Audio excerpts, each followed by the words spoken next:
Halo semuanya, assalamualaikum warahmatullahi wabarakatuh. Bertemu dengan saya kembali di channel vlog saya. Hari ini kita kedatangan suasana yang beda ya, dimana hijaunya daerah Pangalengan.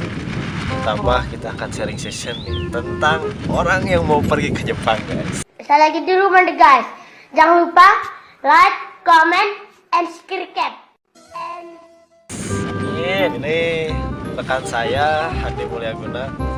Beliau ini sekarang lagi dalam masa ya satu apa gimana?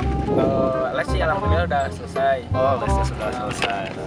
Rencananya nih guys, beliau ini mau ke Jepang dan doakan ya Allah agar beliau bisa sampai ke Jepang dengan selamat. Hari ini saya mau khusus nanya-nanya nih Kang, bahasa Jepang itu menurut Akang susah nggak sih?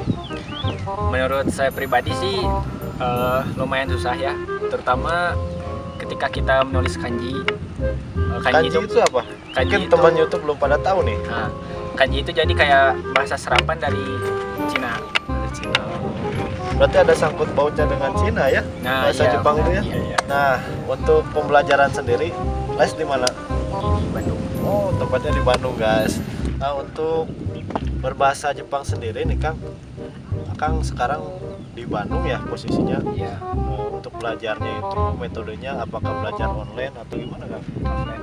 Ya, saya belajarnya offline ya, di kelas, masuk kelas. Jadwalnya tuh Senin sampai Jumat dari jam 4:30 sampai jam 10 malam. Oh, Di salah satu lembaga studi di Bandung. jadi guys, kalau kalian mau belajar bahasa Jepang, bisa juga kalian les. Jadi jangan repot-repot itunya, kalian itu berantakan belajar dari YouTube. Ya. Mending lebih baiknya itu les. Ya, Sama lebih efektif. seperti Kang Handi ini. Nah, untuk cara masuk untuk les itu pendaftarannya gimana, Kang?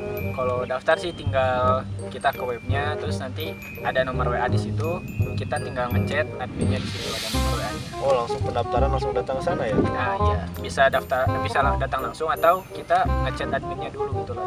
Oh, jadi untuk kalian yang mau belajar les, bisa kalian langsung ngechat admin dari salah satu les bahasa Jepang.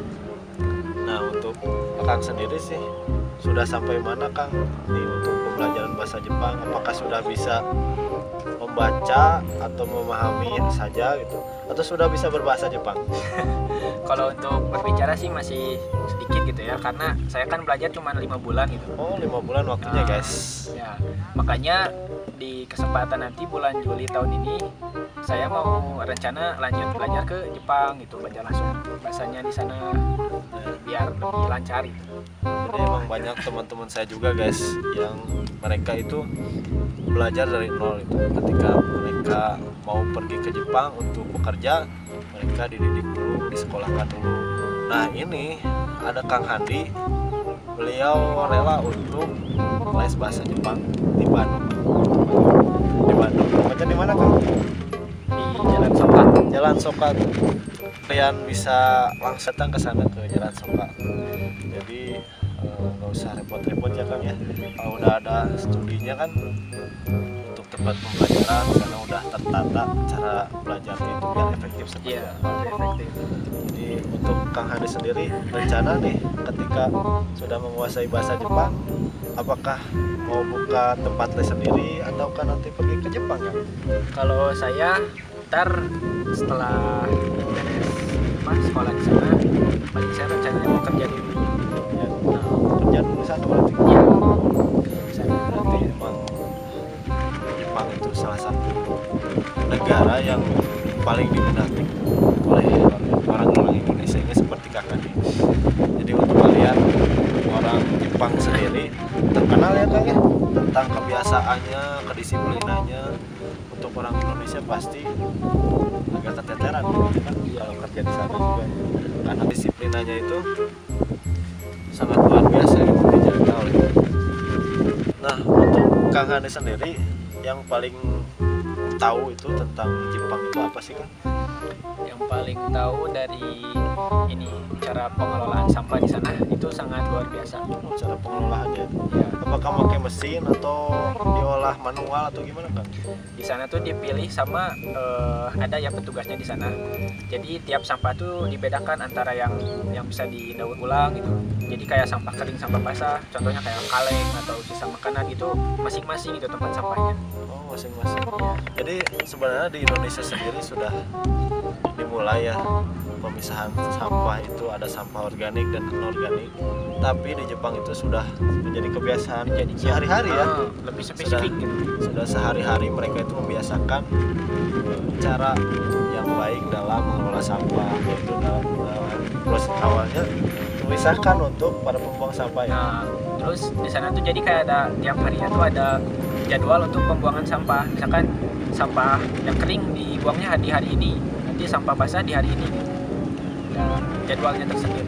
Oh, Masya Allah. Nah, selain sampah nih, apakah ada lagi Kang tentang Jepang itu yang paling menarik? Apakah dari segi pemandangannya ataukah cara orangnya itu sopan santunnya atau gimana? Yang paling berkesan nih menurut Akang? Yang saya tahu aja ya, soalnya kan saya juga belum pernah ke sana gitu, Ah. tapi yang saya tahu ya. Ya mungkin pernah lihat-lihat lah ya. Kalau yang bagus sih dari budaya yang paling menarik sih kayak dari baju kimono, terus festival musim panas itu yang kembang api gitu. Oh, iya, iya. Nah, itu Ada sebagai tradisi itu juga ya. ya turun temurun itu. Nah, Kang, satu lagi Kang nih. Kalau misalnya Kang pergi ke Jepang terus mendapati wanita Jepang itu kan ya luar biasa guys, wanita Jepang itu, karena saya juga sering nonton dari channel YouTube. Salah satunya ada orang Indonesia yang nikah dengan orang Jepang. Nah, menurut Akang itu seperti apa Kang? Wanita Kalau misalnya nanti Akang sudah bisa bahasa Jepang, terus tiba-tiba di sana dekat dengan salah satu wanita orang Jepang, apakah ada niatannya? Kalau niat sih enggak sih kayaknya, Oh, karena ada yang harus dijaga sih. Masya Allah. Emang Tapi emang cewek Jepang tuh menarik sih, kayak lucu kan gitu, suaranya gitu, dari mukanya. punya ciri khas gitu ya. Iya, Emang seperti itu sih, orang Jepang itu luar biasa guys. lucu sih kayaknya. Cuman hanya saja mereka itu rata-rata nggak punya agama gitu, makanya rata-rata orang di Jepang itu mereka nikahnya itu pada lebih tua ya Kang ya, beda sama orang Indonesia karena mungkin udah kebiasaan mereka ya, jadi takut dengan yang namanya anak, mungkin karena kesibukan juga, kebiasaan di pabrik, kesibukan duniawi lah istilah namanya. Jadi ya rata-rata orang Jepang itu nikahnya di usia tua, udah sukses dulu baru. Kalau kita mah angis nu penting mah jalan we heula cenah. Nikah dulu, urusan Nikah rezeki dulu. mah nanti. Nah, itu karena kita beda keyakinan ya. Ya. Mungkin sekian dari saya sharing dengan Kang Handi. Untuk kalian apabila ada pertanyaan tentang les bisa komen di bawah ini ya. Yang mau nanya-nanya tempatnya di mana Nah, ya, boleh. Cocok. Ya, oke sekian dulu dari saya guys. Wassalamualaikum warahmatullahi wabarakatuh.